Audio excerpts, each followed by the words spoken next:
What is Call of Duty's DMZ mode? In essence, DMZ tasks you and your squad with infiltrating and moving around the 4 different maps from Warzone 2.0 with a set of objectives. Whereas in a battle royale, your task is to survive until no one else is standing, here it's more about completing tasks than escaping alive. The map is populated by AI guards and enemy players with their own objectives to make this harder. Or as most people would prefer to call this game, a looter shooter. Examples of these type of games would be like Escape from Tarkov, Destiny 2, and Warframe. In DMZ, you have 4 maps. Starting with the first map, you have Al Mazrah. It's the largest map with allowing you to play with 60 different players along with a ton of AI. Then they moved on to Building 21. Building 21 is only accessible during the weekend, so only through Friday, Saturday, and Sunday are you allowed to get to Building 21, as long as you have a Building 21 access card. And then they released Ashika Island, which is, again, a Japanese-themed castle island. And then they released Koshi Complex. Now, the interesting thing about the Koshi Complex is that you can only enter the Koshi Complex through going through Al Mazrah. And so there's 4 entrances that when you log into Al Mazrah, you can enter through those 4 entrances into the Koshi Complex. It's the only map that requires you to go through a different map to get to. Then you have the new map released for the latest season, Vondel. Now let's talk about the bosses of the DMZ. The first one you'll probably encounter is the Juggernaut. The Juggernaut is the first boss of the DMZ. He'll usually be carrying the weapons case. He's a heavily armored character with a large machine gun. The next boss is the Chemist. The Chemist is going to be found in the large yellow circle in the radiation. He is going to be a really hard boss to fight because you'll be having to wear a gas mask or take radiation pills to get inside to be able to fight him. But he does drop some good loot, and he'll be dressed in a yellow hazmat suit. So the Pyro. The Pyro can be found in Al Mazrah, around the airport control tower, the post office, or the U.S. Embassy. The Pyro often locks himself in denied areas and forces his attackers into close quarters by holding halls infested with explosive barrels, trophy systems, and his own operatives. Upon killing the Pyro, he will drop the KV broadside, the weapon case, and a tempered plate carrier.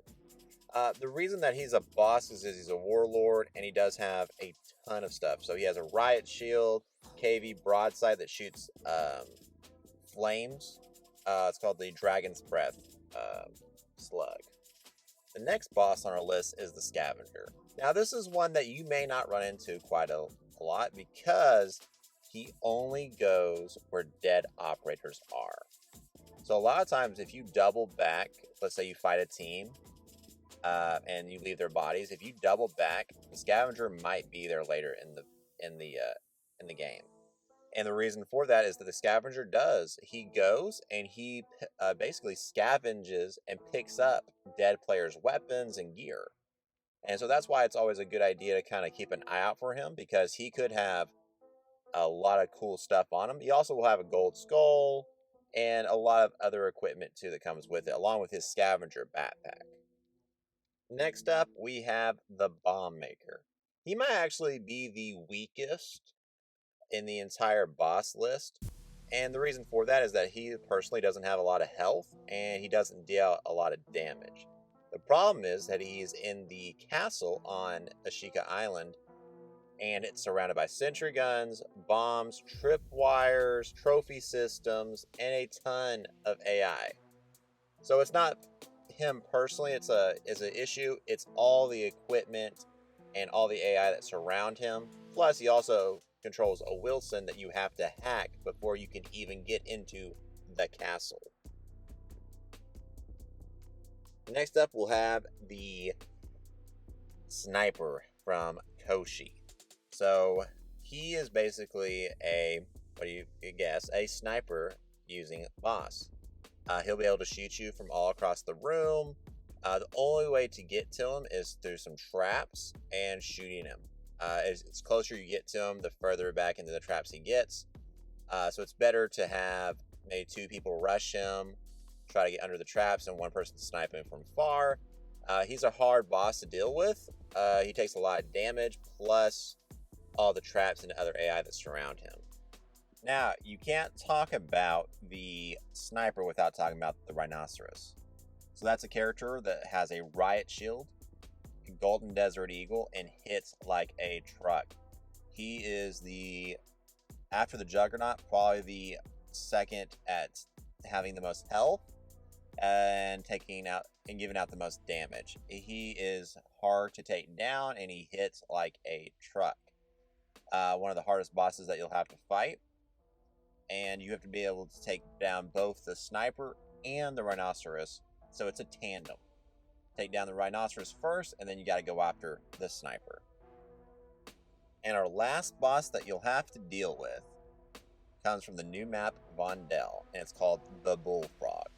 So this is a vehicle that you'll have to take down. It's heavily armored, and it leaves a trail of proximity mines behind it. So if you're trying to follow it in a truck, your truck's gonna get blown up, and it does not stop. And the bad news, and I've experienced this myself, is that if you try to jump on top of it, it will drive out of bounds. So you have to be able to watch the map while you're shooting and trying to damage it. And make sure you don't go outside the map, or it doesn't blow yourself up with the explosion from the vehicle. But if you do that, it's the only boss on Vondel, and it will have the weapon case, a gold skull, and a lot of other cool attachments for firearms, and it sometimes even drops like gold bars too. And there we have, guys. That's the end of our video here. If I get 100 likes on this video, I'll go into a deeper dive of DMZ lore. But I also will be doing more of videos explained on different types of video games out there that I like to play. You can also catch me on my Twitch channel, Coltrane2013. Thank y'all, and hope to see y'all in the next video.